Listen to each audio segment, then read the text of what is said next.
एक स्टडी के मुताबिक हर साल जितने स्टूडेंट्स बोर्ड एग्जाम्स देते हैं उनमें से 60% स्टूडेंट्स को मैथ पसंद ही नहीं होता। मैथ्स एक ऐसा सब्जेक्ट है जिससे ज्यादातर बच्चे डरते हैं और उन्हें मैथ्स बिल्कुल समझ नहीं आती, लेकिन नंबर तो लाना ही है, कैसे भी पास तो होना ही है। तो क्या किया जाए, किस तरह आप मैथ्स को अच्छे से समझ सकते हो, आज का वीडियो इसी बारे में होने वाला है। लेकिन शुरू करने से पहले मैं ये बता दूं कि सबसे जरूरी है कि पहले आप अपना माइंडसेट चेंज करो। ये मत सोचो कि मैं तो मैथ्स में कभी अच्छा कर ही नहीं सकता। काफी बच्चों को ये लगता है कि या तो आप मैथ्स में बचपन से अच्छे होते हो, आपके अंदर चुटकियों में कोई भी मैथ्स प्रॉब्लम सॉल्व करने का टैलेंट होता है, या फिर आप मैथ्स में अच्छे नहीं होते और कभी बन भी नहीं सकते। ये सच नहीं है दोस्तों, मैथ्स एक स्किल है और हर कोई इसे सीख सकता है। और जो 5 बातें आज मैं आपको इस वीडियो में बताऊंगा, अगर आप उन्हें फॉलो कर लोगे ना तो आपकी मैथ्स डेफिनेटली अच्छी हो जाएगी। तो वीडियो को लास्ट तक देखना, क्योंकि आज फिर जबरदस्त वैल्यू ऐड करेंगे आपकी लाइफ में। So let's begin. Number 5, start with easy problems.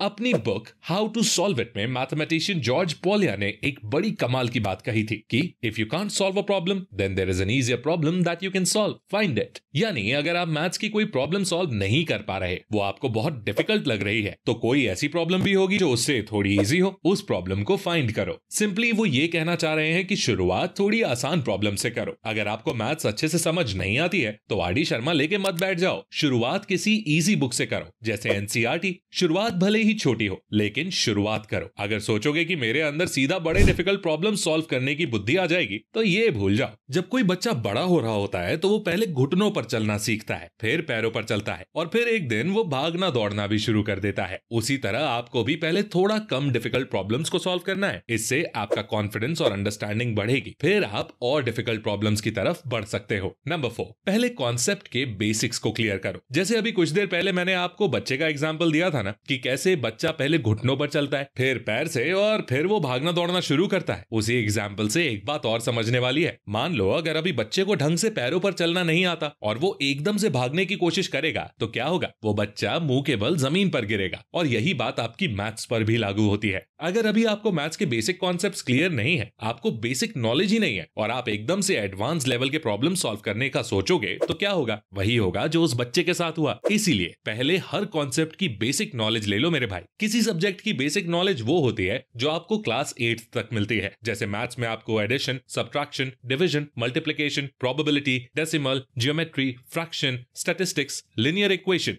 Quadratic equation, ये सब बेसिक कॉन्सेप्ट्स में आ जाता है। तो अगर आपको एडवांस लेवल के प्रॉब्लम सॉल्व करने हैं तो ये सब बेसिक कॉन्सेप्ट्स आपको क्लियर होने चाहिए। अगर नहीं आते हैं तो कोई दिक्कत वाली बात नहीं है, इंटरनेट का टाइम है यार, आसानी से किसी भी कॉन्सेप्ट का फ्री ऑनलाइन वीडियो कोर्स देख सकते हो। जिस दिन आपने इस वजह वाले बॉक्स को टिक कर लिया, समझो आधी जंग आपने वहीं जीत ली। जब मैं अपने स्कूल में पढ़ रहा था तो मेरे पास पढ़ने का एक स्ट्रॉन्ग रीजन था कि चाहे कुछ भी हो जाए मुझे इस साल अपनी क्लास में टॉप करना ही है। और इसी स्ट्रॉन्ग रीजन की वजह से मैं दूसरों से ज्यादा मेहनत कर पाया और क्लास में टॉप किया। तो अभी क्लास में टॉप होने की बात चल ही रही है तो मैं आपको बताना चाहूंगा ओसवाल बुक्स की क्वेश्चन बैंक्स के बारे में। दोस्तों ओसवाल का नाम तो आपने पहले भी जरूर सुना होगा, एक रेप्यूटेड ब्रांड है। हर साल लाखों बच्चे इनकी बुक्स खरीदकर अपने एग्जाम्स की तैयारी करते हैं। इस साल भी ओसवाल 2023-24 के लिए क्लास 6th, 7th और 8th के लिए लेकर आया है one for all question banks. Oswal की क्वेश्चन बैंक्स की खास बात यह है कि ये न्यू एजुकेशन पॉलिसी के अनुसार फुली अप टू डेट हैं।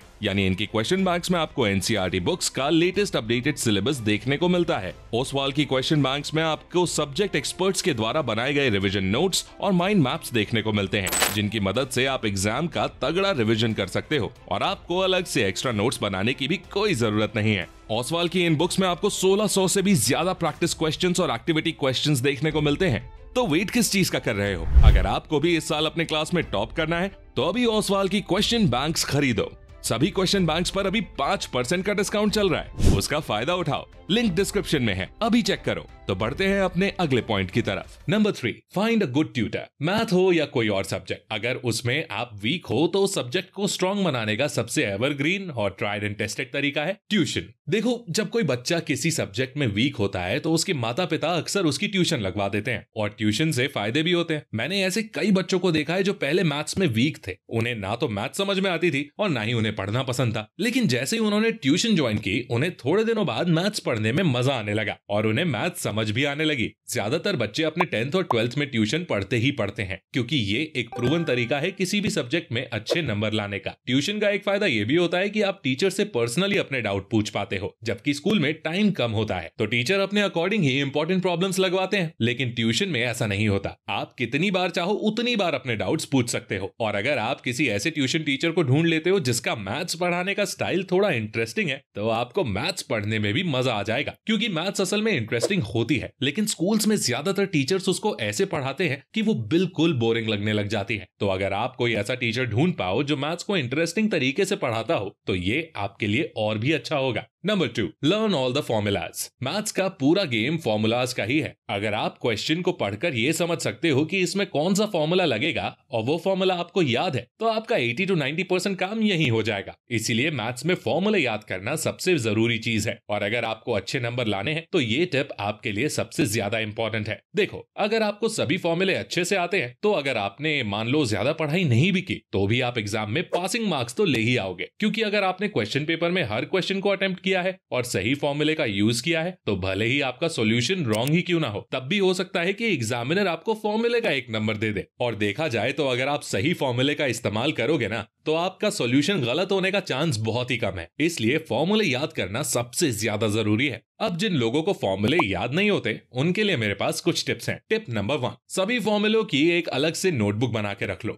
और एग्जाम के जस्ट पहले सभी को एक बार रिवाइज कर लो। टिप नंबर 2, जो सबसे इंपॉर्टेंट फॉर्मूले हैं उनकी एक फोटो लेकर उनको अपने फोन का वॉलपेपर बना लो। इससे आपको वो फॉर्मूले बार बार दिखते रहेंगे, जिससे फिर वो फॉर्मूले आपको अच्छे से याद हो जाएंगे। Number 1, self study is most important. अगर आप ज्यादा नहीं, सिर्फ 30 से 40 मिनट भी हर दिन मैथ्स पढ़ने में लग जाओ, तो कुछ महीने में आप अपने मार्क्स को कम से कम 20% तक बढ़ा सकते हो। लेकिन प्रॉब्लम यही है कि जो लोग मैथ्स में वीक होते हैं, वो उसकी प्रैक्टिस खुद से करते ही नहीं। बस जितना स्कूल में बताया जाता है उतना ही पढ़ते हैं। और बात सिर्फ मैथ्स की नहीं है, चाहे कोई भी सब्जेक्ट हो, आप उसमें वीक तभी होगे जब आप उसको पढ़ोगे ही नहीं, उसकी प्रैक्टिस ही नहीं करोगे। कोई भी मैथमेटिशियन पैदा नहीं होता, बल्कि एक इंसान रेगुलर प्रैक्टिस करके, हजारों लाखों प्रॉब्लम्स सॉल्व करके मैथमेटिशियन बनता है। तो अगर आपको मैथ्स में अच्छा बनना है या फिर सिर्फ एग्जाम में अच्छे नंबर लाने हैं, मैथ्स की रेगुलर प्रैक्टिस करो। कोई ट्रिक काम नहीं आने वाली अगर आप प्रैक्टिस नहीं करोगे। कोई जरूरी नहीं है कि दिन में 8 घंटे पढ़ो। अगर हर दिन बस आधा 1 घंटा फुल फोकस से दे दो, 3 प्रॉब्लम्स भी लगा लो, तो धीरे धीरे इंप्रूवमेंट दिखने लगेगा। इसीलिए सेल्फ स्टडी सबसे ज्यादा इंपॉर्टेंट है, क्योंकि स्कूल में टीचर के प्रेशर से हर बच्चा पढ़ता तो है, लेकिन घर आकर आप कितना पढ़ते हो,